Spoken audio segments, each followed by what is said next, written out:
I'm at InfoSec 2024 on the Cymulate booth with my new friend Noam. Hi Noam, thank you for spending some time to chat with me. It's a pleasure meeting you. Thank you for the opportunity to present Cymulate.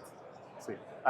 Question on everyone's lips is, what is it you do? Are you some kind of football security company, or could you just give me an idea, what challenges are you trying to solve? Football is our second passion and desire, but the first one is cybersecurity. And what Cymulate does is actually cyber simulation.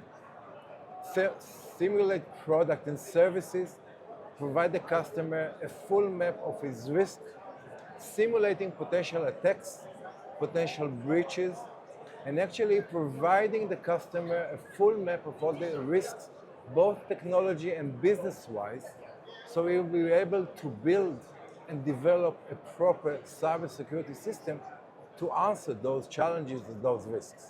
So rather than just trying to address risks in the theoretical, you're showing people specifically what their real state of affairs is. Exactly so. It's all about validation. Exposures, vulnerabilities exist in every system.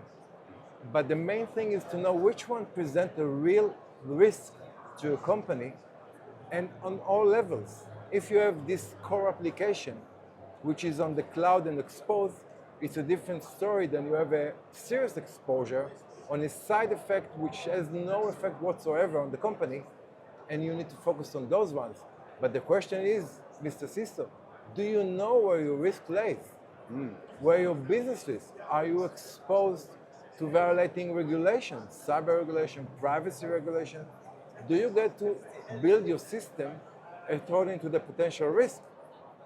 And this is the main thing we are doing. We are providing a complete platform where the CISO, the security team of the organization, will be able to test himself and to see whether they are doing the right things, whether they are investing the budgets on the right risks. Absolutely, and certainly with budgets being tight, companies can't afford to spend time and effort on the things that don't matter whilst leaving the things that do matter kind of overly exposed. Again, exactly so. 2024 reality, after COVID, with the digital transformation going so wide, with the use of cloud services, MSSPs becoming more and more common, adding to this budget issues, you see a lot of systems which actually are built from scratch very nicely, but do not answer the actual risks. Where do you know where the risks are? And you can have the best security system ever, but you're not aware that your infrastructure guys open their own new Kubernetes environment on the cloud, which exposes you in such a high level because it carries the core application of the business itself. And you see this all the time. We are all going digital. We are all going to the cloud. Are you going there in a secure way? Do you have any means to evaluate the risk? And this is basically what we are providing customers. Absolutely. And just because something is secure and in a good state one day doesn't necessarily mean that configuration drift isn't going to, tomorrow, it be open. Definitely. And we see that time and time again where people making temporary administrative changes thinking they're doing one thing, then forgetting to close off firewalling and access control rules. That kind of brings me on to my next question, really, and something that a lot of people are discussing at the moment, certainly governments are, around helping companies, is around ransomware. And this is a thorny, difficult question that I personally think there's not a clear-cut answer to, but I'm going to ask you the question regardless, so no, I'm probably about this. There were people talking about making the payment of ransomware ransoms illegal. Countries are saying, let's outlaw this completely. Is this practical? What's your opinion on this? Or is it indeed the wrong question? Well, I think it is a very good question, but like you said, I don't think there's one answer to it. Basically, theoretically speaking, if you can ban paying ransomware by law, you will be shutting down this market, basically. Can it be done? I really doubt it. If you are a business entity and you have a ransom which shuts down your business, who will pay you for the compensation for everything if it is banned by law to pay the ransom?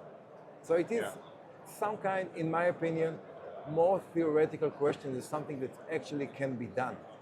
But this is a very good question. There's a lot of debate around it. Absolutely. I was speaking to somebody yesterday that was saying that it kind of misses the point. What they were positing is that rather than have this main focus on criminalizing the payment of ransomware payments, actually the focus of government should really be in supporting businesses to do the basics correctly. So secure design, secure infrastructure, continuous validation and testing. Not dissimilar to what Cymulate does. Exactly so. If I will be able, as a legislator, to tell you, listen, you need to do this and this, you need to follow this and this regulation and guidelines. So I think that the probability that you will be preventing ransomware will be much higher than just banning paying ransomware by law.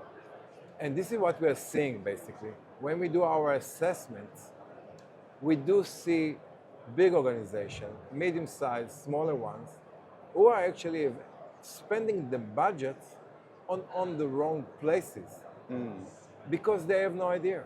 They don't know where the risks are. I mean, I was a CISO myself 25 years ago.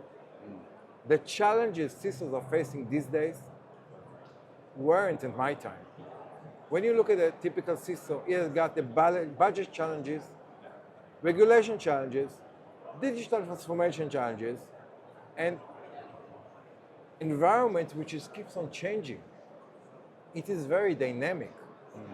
Certainly never a dull day. Never a dull day. And final question, quick fire one, just to close us off for the day. Data leaks or data breaches, which is better or worse, or is it much of a muchness? Well, I would ask you to define the difference between data leak and data breach. For me, there's a certain directionality in it. A leak would be data leaking outwards, whereas a breach would be somebody hammering inwards. But that's just off the top of my head, that's how I see it. But it'd be interesting to see how you would see that. During COVID, I just found out that pharmaceutical companies are actually sharing our data as patients between one another. And during COVID, it might be okay because everyone was looking for the vaccine. I think the question that should be asked is, how are the companies and the organization are dealing with the data itself, the private data, even before? And I am a little bit hesitant to say that it is really done in a secure way. So, data breaches leads to data leaks, but the data is out there. And what you are seeing today more than ever, the data sharing is becoming more and more and more common. And again, it should be done in a secure way under some kind of guidelines with consistent supervision and monitoring. It would be the best answer I can give regarding this, because what you see out there is overwhelming. It's shocking. The data breaches happens so many times in every type of organization, in every country, and this is the business need. So we need to provide the proper security solution because the need is there. And this is part of the thing Cymulate is doing. Tracking the data trail and just